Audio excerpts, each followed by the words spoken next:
Les vacances ont commencé pour les Parisiens et les Bordelais. Pour les autres, ne soyez pas impatients, ça arrive. En attendant, voici une idée de destination, celle du parc naturel régional des Landes et de Gironde.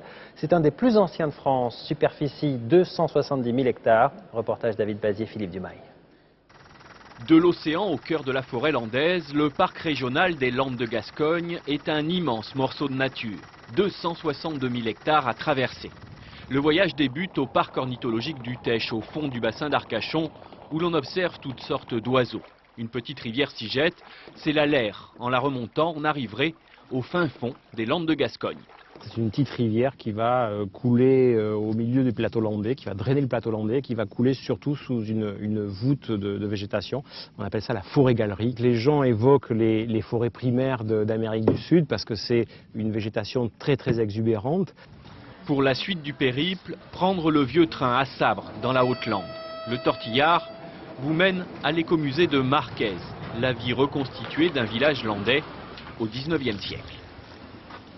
De façon traditionnelle, on va récupérer les aiguilles de pin qui ont séché durant l'hiver, qu'on va placer autour de ces fraisiers pour les protéger. Bonjour. Vous pensez que des fois il y a des gens qui se disent tiens, je dois habiter là? Oui, il y en a plein qui nous le demandent. Ils demandent si on habite ici, surtout les enfants. L'écomusée abrite des races domestiques d'époque, des bœufs béarnais ou les derniers représentants des moutons landais. Le visiteur peut observer à loisir cette vie révolue, comme la récolte de la résine des pins. À Marquez, bon, ça me fait plaisir de faire voir aux gens comment on travaillait autrefois et comment on vivait autrefois et ce métier, puisque des gémeurs, il y en a pour ainsi dire, les derniers, ils ont mon âge. Ils ont plus de 65 ans. Car la mission du parc est double, la nature, mais aussi la culture vivante.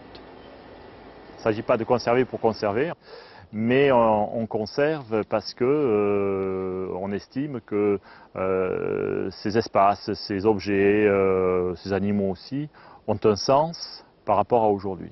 Voilà. Car seuls quelques dizaines de milliers d'habitants vivent sur toute l'étendue du parc. L'objectif de l'institution est aujourd'hui de développer les activités touristiques et économiques.